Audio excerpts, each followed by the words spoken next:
All right, so we're going to talk today about linear inequalities. We've done inequalities before, but they only had one variable in them, so we could only really graph them on a number line.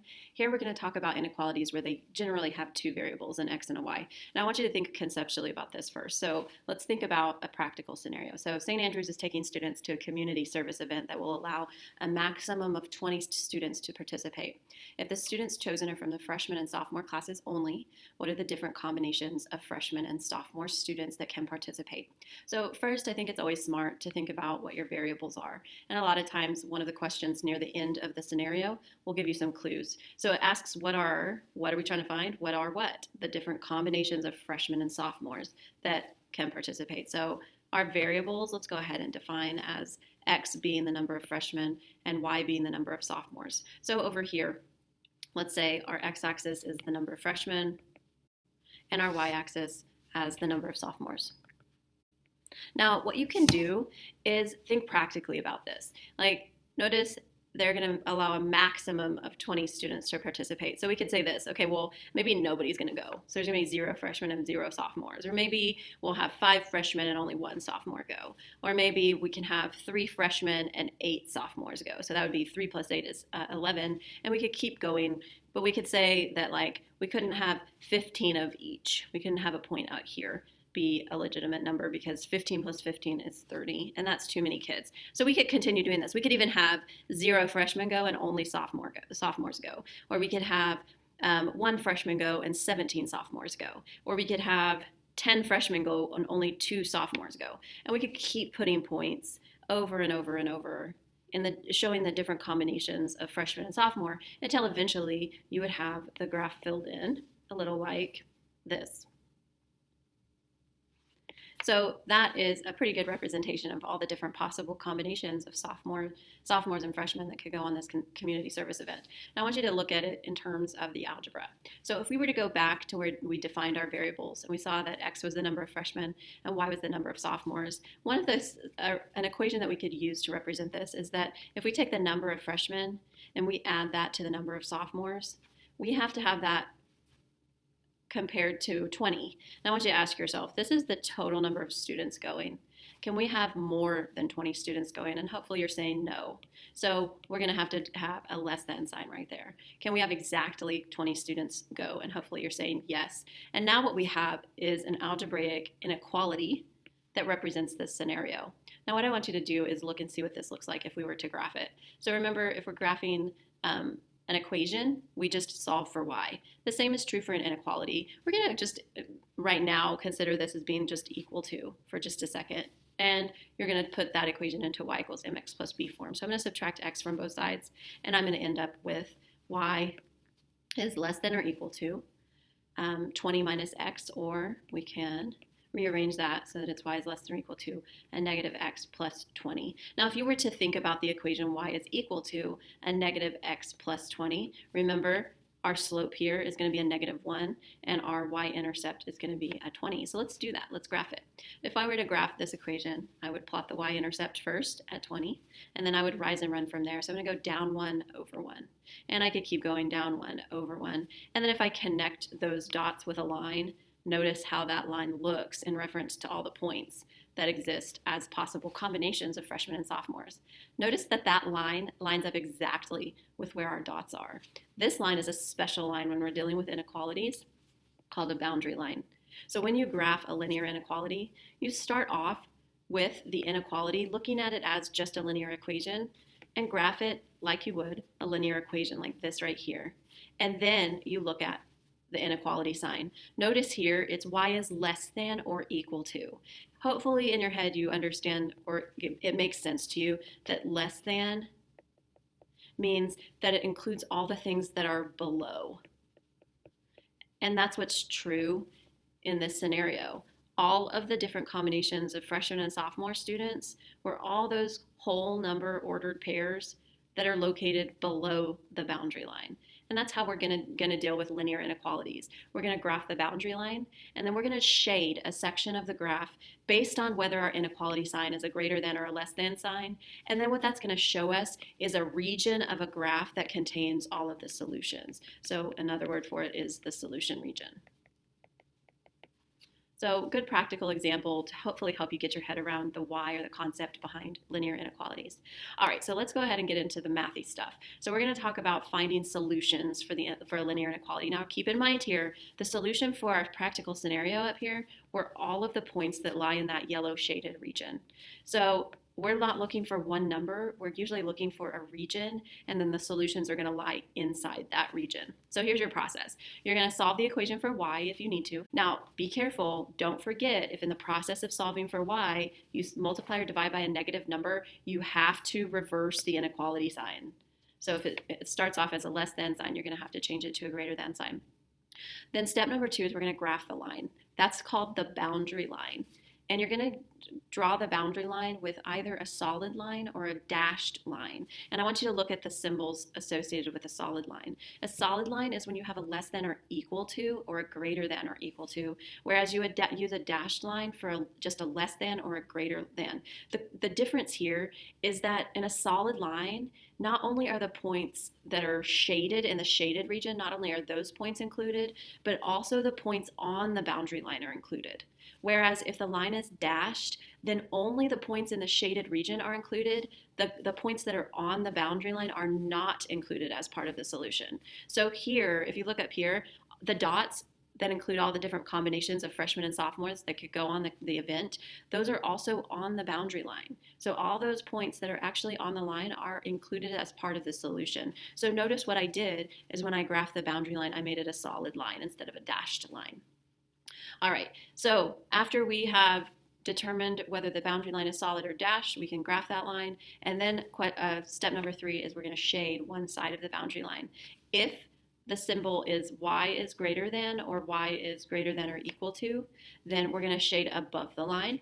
Or if the symbol is y is less than or y is less than or equal to, we will shade below the boundary line. Sometimes above and below is easier to recognize than others. So a backup is if you're not sure which side to shade, then what we can do is plug in a test point and see if it works. And then it'll help you understand which side to shade if you're not sure. And then finally, recognize that all of your solutions are the ordered pairs found on the shaded section of the graph. All right, so let's actually put this into practice. So our first equation is we're going to solve the inequality by graphing. Really, the only way to solve an inequality really effectively is to graph it. So what do?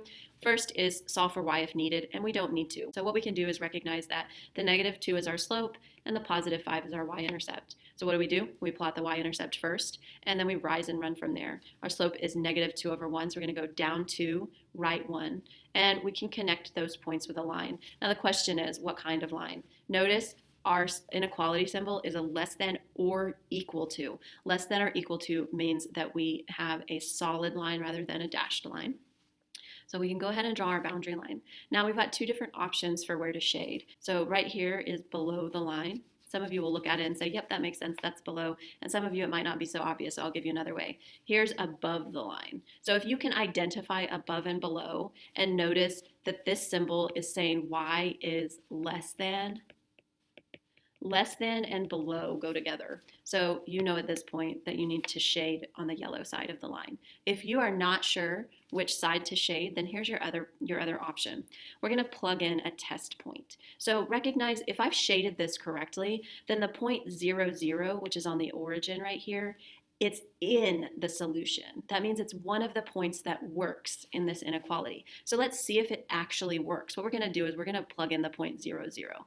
So remember, this is our x value and our y value.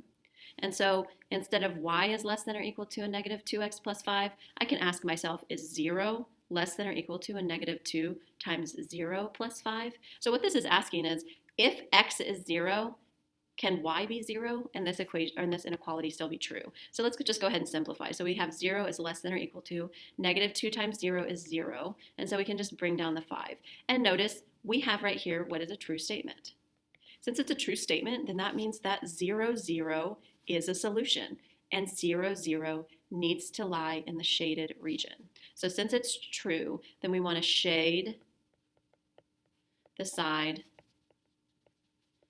with 0, 0. If it was not true, then we would want to shade the side without 0, 0. And we'll do some more examples like that.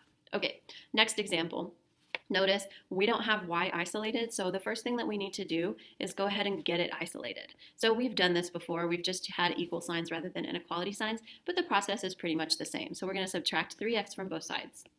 And then we're going to divide both sides by -1. Notice what I just said. I just divided by a -1. Put a star there. I just divided by a -1, so what do I have to do? I must reverse my inequality sign. So now y right here, the -1s cancel, so we have y is greater than, and then 4 over -1 is -4, and then -3x over -1 is a positive 3x. And you can go ahead and rewrite that in slope-intercept form and have 3x minus 4. So now let's graph our boundary line.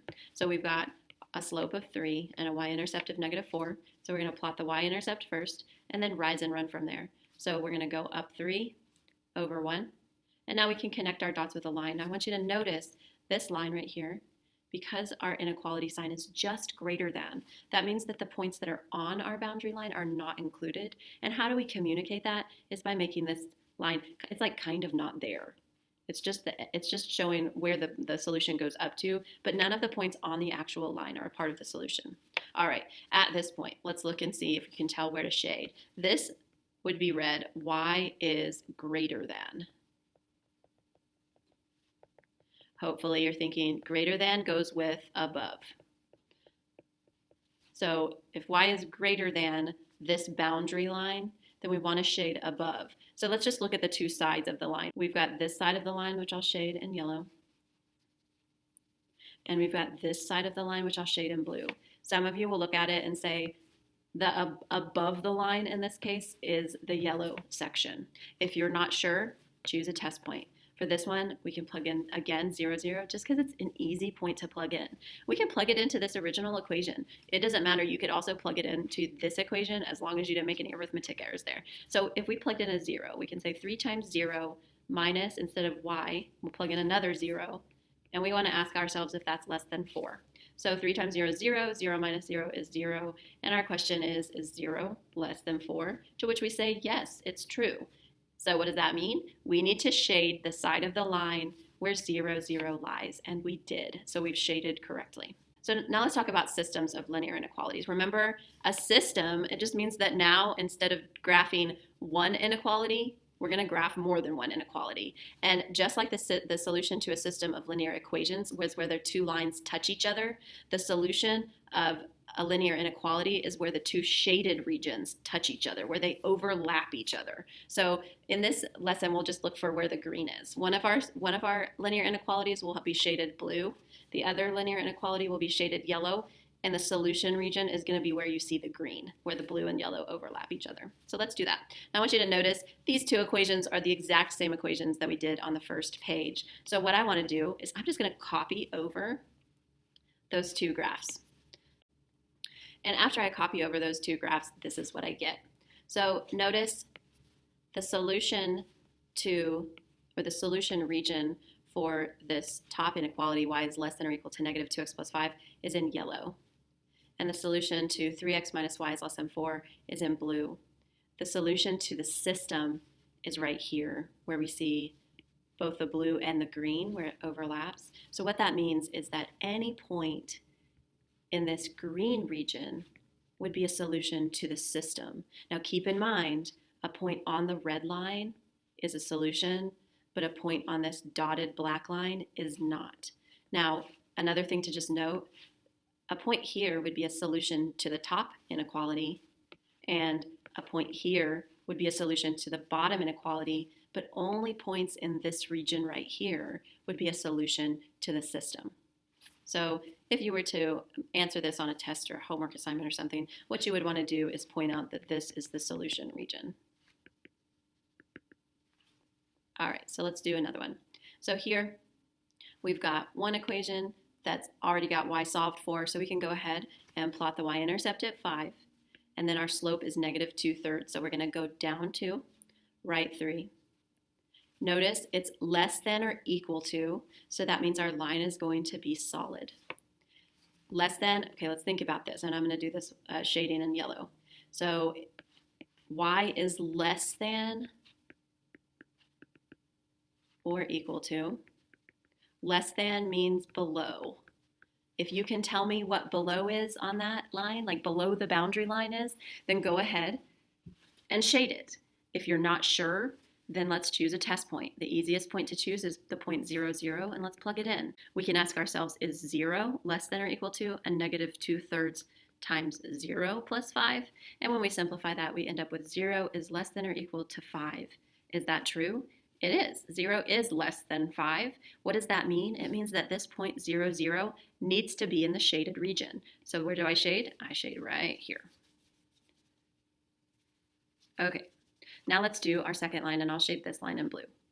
So this one, we're going to have to go ahead and isolate our y value. So we have 3x minus 2y is less than 8. Let's get y by itself. So I'm going to subtract 3x from both sides. And then I'll have negative 2y is less than 8 minus 3x. Divide both sides by negative 2. And then notice what we just did. We divided both sides by a negative number. What does that mean? We have to reverse our inequality sign. So instead of y is less than, we've got to have y is greater than. And then let's go ahead and simplify. 8 divided by negative 2 is negative 4. And then negative 3x divided by negative 2 is a positive 3/2 x. If you want to rewrite that in more like slope-intercept form, we can say y is greater than 3/2 x minus 4. Now, let's go ahead and graph our line. So we've got a y-intercept of negative 4. We're going to rise 3 and run 2. I can connect my dots with a line. Now be careful here. Notice our symbol, our inequality sign is just greater than. That means that the boundary line is not a part of the solution. Points on the boundary line are not in the solution for this inequality. So I need a dashed line to show that those points are not included. Now, y is greater than. And hopefully you're thinking greater than means above. If you can tell where that is, great. If not, let's choose a test point. So what we're going to do is, again, we'll plug in the point 0, 0. I'm going to go down here, and I'll use that original equation. You don't have to use the original equation. You could use this equation right here if you wanted to, but this one's pretty easy to use. So if we plug in 0, 0, we have 3 times 0 minus 2 times 0 is less than 8. And we want to ask ourselves if that's true. Well, 3 times 0 is 0. 2 times 0 is 0. So we're asking ourselves, is 0 less than 8? To that we say, yes, it's true. What does that tell us on the graph? It means that the point 0, 0 right here needs to be in the solution region for that inequality. So for this dotted graph, we need to shade the side that includes 0, 0. Now, where's the solution to the system? It's where the green is. So right here, where you see green, is the solution region. Again, just like the other one, points on this line would be a part of the solution. Any point in this green area would be a part of the solution, but points on the dotted red line would not. Points in just the yellow region would not, and points in just the blue would also not. All right, one more example, and we'll do a final word problem, and we're done. So let's do that top equation. It's already simplified for us, or already in slope-intercept form for us. So we can go ahead and plot the y-intercept first at negative 6. We're going to rise 1, 2, 3. We'll run 1, 2, 3, 4, 5. Because our inequality symbol is a less than or equal to, my line needs to be solid. And notice it's a less than or equal to. Less than means below. So below would be here. If you can't see that just automatically, that's okay. Let's plug in a test point. So here we can again plug in the point 0, 0. So we'll ask ourselves, does 0 or is 0 less than or equal to 3/5 times 0 minus 6? So 0 is less than or equal to negative 6. And hopefully what you're saying there is that that is not true. It's false. Notice that means that the point 0, 0 should not be in the shaded region. And notice it isn't. So we can be confident that that yellow shading is accurate. All right, let's do the other side, and I'll shade this one in blue. First, let's go ahead and isolate our y value. So we have 4x plus 3y is less than 3. I'm going to subtract 4x from both sides. I'll find 3y is less than, and I can go ahead and write this in slope-intercept or more slope-intercept form. Now we'll divide both sides by 3. We didn't divide by a negative number, so there's no need to reverse our inequality sign. Now we have a negative 4/3 x, and then here 3 divided by 3 is 1, or positive 1. So now we can graph it. So plot the y-intercept first at 1, and then we're going to go down 4. 1, 2, 3, 4, and then over 1, 2, 3. Our symbol is just a less than. It's not a less than or equal to, so our line needs to be dotted. Now again, remember I said less than. Less than or equal to means we need to shade below the line. If you know intuitively where that's at, then great. If not, let's choose a test point. We'll go ahead again and we'll choose the point 0, 0 and ask ourselves, is 0 less than or equal to negative 4/3 times 0 plus 1? So simplify from there. Negative 4/3 times 0 is 0. And we ask ourselves, is 0 less than 1? To which we say, yes, it is. So therefore, we need to shade the side of the boundary line that includes the point 0, 0. And finally, the solution to the system is the overlapping region, which is just this section right here. So any point in this area would be a solution. Any point on this line would be a solution, but not the points in only the blue, not the points in only the red, and not the points on that dotted line. All right, and finally, I'm just going to add one more piece to this St. Andrews scenario. So we already have the first part where St. Andrews is taking students to a community service event, and they'll allow a maximum of 20 students to participate. So I've gone ahead and already graphed our first inequality, like the one that we did in the very beginning of this lesson. So we've defined our variables where X is the number of freshmen and Y is the number of sophomores. We said the sum of freshmen and sophomores has to be less than or equal to 20. But now let's read the rest of the scenario. It says that they want at least twice as many sophomores as freshmen. Okay, so remember, sophomores, which is Y, needs to be twice as much as freshmen. Now let's talk about the at least. So this is the number of sophomores, and this is 2 times the number of freshmen. Is it okay if they have more than twice the number of freshmen? And hopefully you're saying, yes, that's fine. Or is it okay that they have exactly twice the number of sophomores and freshmen? And hopefully you're also saying that, yes, that's okay. So notice what we have here. We have 2 inequalities that are related to the same scenario. So what is this? It's a system of linear inequalities. Now the second equation, notice that y is already by itself. It's a little bit of a weird one because it's like y is equal to mx and then there's no b. The reality is that means that the b is 0. Now we've got our slope and our y-intercept. So what can we do? We can graph it. So we're going to plot the y-intercept first here at 0, 0, and then we'll rise 2 and run 1. I'll do a couple more of those points, and now I can connect my points with a line. Notice my inequality sign is a greater than or equal to, so my line can be solid. And now greater than or equal to. Greater than should make you think above the line. So if it's greater than, then you can shade above the line. If you're not sure what that means, then we plug in a test point. Now here's the deal. We can't really plug in a test point here of 0, 0 because 0, 0 is actually on the boundary line. So what we need to do is we need to plug in a point that's on one side or the other. So let's go ahead. We're going to still choose a really easy point. Let's see if 1, 0 works. So what we want to ask ourselves is if we plugged in the point 1, 0, would it work in that inequality? If it works, then we need to shade on that side of the line. If it doesn't work, then we need to shade on that side of the line. So let's do that. So instead of y is greater than or equal to 2x, we're going to ask ourselves, is 0 greater than or equal to 2 times 1? Where do we get that? Our x and our y value from a point that we chose. Now before we always chose the point 0, 0 just because it's easy. But you don't ever have to choose 0, 0. You can choose any point you want and just see if it works. So let's keep going here. So is 0 greater than or equal to 2 times 1 is 2? Hopefully you're saying no, it's not. So what does that tell us is we need to shade this side of the boundary line. And again, we want our solution region. Remember the solution before when we just had one of the inequalities? Where all of those dots, any of those red dots would have been a combination of freshmen and sophomores that could have gone on the trip. But now we've taken out all of the combinations in this area right here because that doesn't fit the additional criteria of having twice as many sophomores as freshmen. Let's look at the points here. Like this point right here is the point 2, 15. Notice 2 is the number of freshmen and 15 is the number of sophomores. Do we have at least twice as many sophomores? Yes, we do. So that's a good solution point that not only satisfies the criteria for the total number of students, but also the criteria for having twice as many sophomores as freshmen. So again, any whole number point in this region, since we're dealing with people, we can't have fractions, but any whole number point in this region would be a legitimate solution to the system of inequalities.